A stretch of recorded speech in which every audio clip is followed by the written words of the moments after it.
How to DJ an event when the music is foreign? Okay, yeah, that's something that I've had to deal with over the course of the years. Realistically, it comes down to how you view music. If you're really into music, or you're just really into money. I mean, I'm kind of really into music. I like listening to music. I like history, and so even understanding the foreign music that's being played, whether you like it or not, just understanding where it comes from and why people enjoy it, that's kind of what makes me a programmer. And that's kind of how I handle those situations, if that makes any sense. So down here, cumbia is a huge format to play. A lot of people love cumbia music. A lot of people love Tejano music with Selena.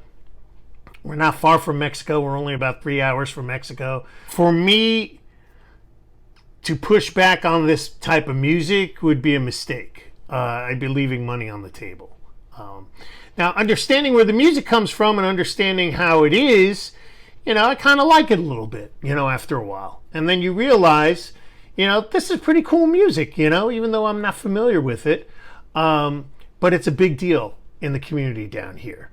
So I do get a lot of gigs that people ask about cumbia music, because for some reason I'm able to deal with songs that I've never heard before, but just understanding how they all fit together in the mosaic of putting together a set.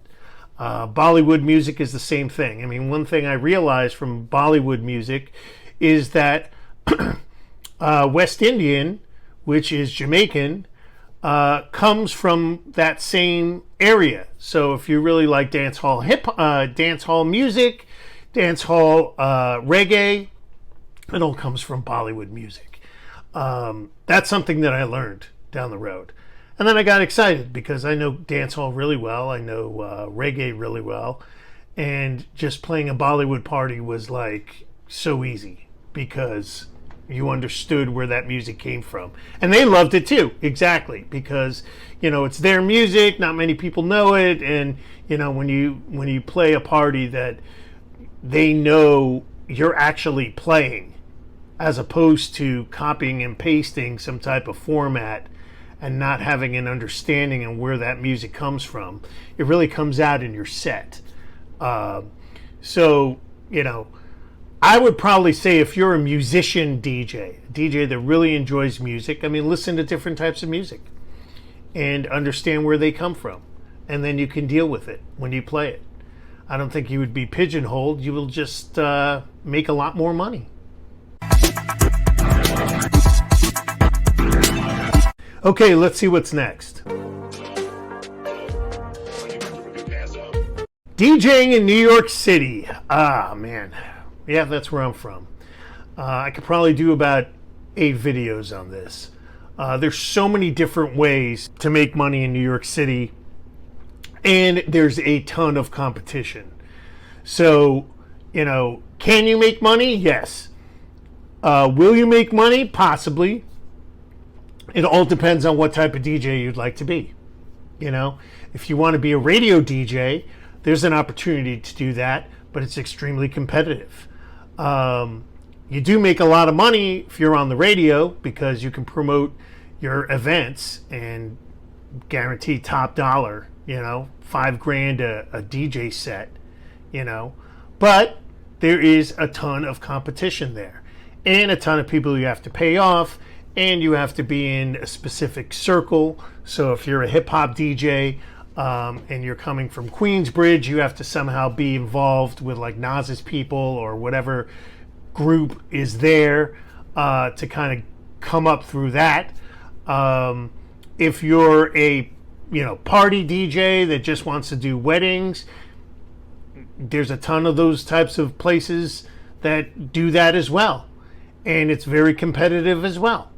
So whether it's a situation where you have to get with a smaller type of wedding event company and work your way up, or, negotiate your way to one of these big type of event companies. I mean, there's all different ways that you can make money in New York City. I mean, you can even make money not even making money. You know, playing little bars in the Upper East Side, Lower East Side for like $2.50 a pop. I mean, you know, I've done that, you know, in the beginning, especially when I was in radio in New York City, just trying to make extra money. You know, you can do that. But, you know, all the promoters are huge. All the any of the radio people or the radio DJs that mix live on the radio in New York City are huge. You know, but they all have a story. They're all coming from someplace.